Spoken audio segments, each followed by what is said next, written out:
Dugaan korupsi Jasindo 4,7 miliar berawal dari modus praktek kejahatan asuransi lewat tenggelamnya kapal tongkang Labroe 168 yang dilakukan terdakwa Sudianto alias Aseng sebagai Direktur PT Pelayanan Bintang Arwana. Kapuas Armada berawal dari sewa menyewa kapal tongkang milik PT Surya Bahtera Sejati sehingga merugikan kerugian negara 4,7 miliar. Saat ini kasus korupsi tersebut mulai disidangkan di Pengadilan Negeri Pontianak. Menurut Kasih Pidana Khusus Kejaksaan Negeri Pontianak Yulantoro S.H., dugaan korupsi dalam pencairan klaim asuransi Marina Hull Jasindo Pontianak oleh terdakwa Sudianto alias Aseng, Direktur Pelayanan Bintang Arwana Kapuas Armada tidak sesuai SOP yang berlaku di internal Jasindo. Semestinya sebelum dibayarkan klaimnya ada tahapan proses yang sangat cermat dan kehati-hatian sesuai SOP yang berlaku di internal Jasindo yang harus ditempuh para terdakwa. Sementara itu, Koordinator Komisi Yudisial Penghubung Wilayah Barat Budi Darmawan menilai mulai awal dari penyidikan kejaksaan sampai kasus korupsi Jasindo 4,7 miliar sampai tahap persidangan banyak kejanggalan, termasuk para terdakwa saat dipersidangkan melalui telekonferensi tidak berada di rutan atau lapas, melainkan di kantor mereka masing-masing. Untuk 3 terdakwa dari Jasindo Pusat, inisial Danang Suroso, M. Thomas, dan Ricky Triwahyudi, sidang Pitkon dari kantor Jasindo Jakarta.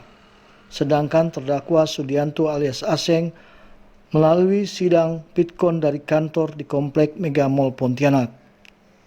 Banyak temuan-temuan kejanggalan terhadap penanganan perkara ini, mulai dari tingkat penyidikan kejaksaan sampai sekarang ada di tangan pengadilan kewenangan pemeriksaan perkara. Karena begini, dengan kesepakatan 3 lembaga kemarin, Mahkamah Agung, Kejaksaan Agung, Kemenkumham ya, kami dalam hal ini kan di Dirjen Lapas. Nah, memang ada beberapa item yang memang mengarahkan supaya jelas maksudnya, supaya hakim sidangnya teknisnya tetap di pengadilan. Kemudian para pihak jaksa misalnya tetap di kantor. Nah, para pihak itu ditetapkan tetap di lapas apabila mereka ditahan dengan status penahanan rutan atau lapas. Kalau mereka tidak ditahan, berarti tahanan rumah, berarti harus di rumah. Tapi kalau ditahan rutan, itu wajib di rutan.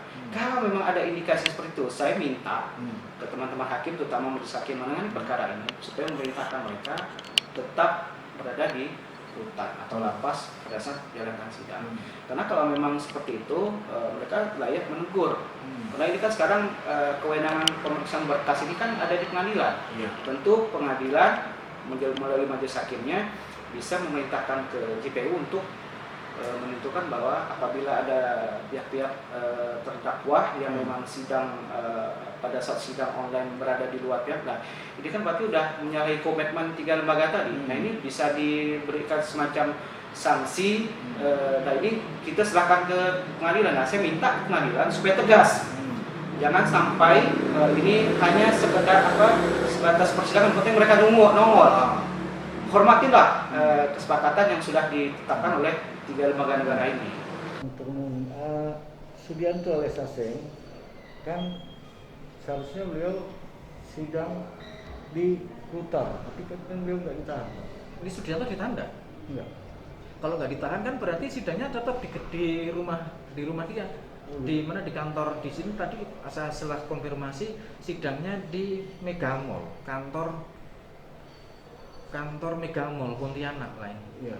Apakah itu tidak melanggar aturan surat keputusan bersama, Pak? Kalau dia ditahan tentunya di rutan. Ya, kalau nggak ditahan ya di mana dia berada. Seharusnya status terdakwa kan harus ditahan, Pak. Kalau ditahan tidaknya itu kewenangan majelis. Gitu. Kewenangan majelis hakim.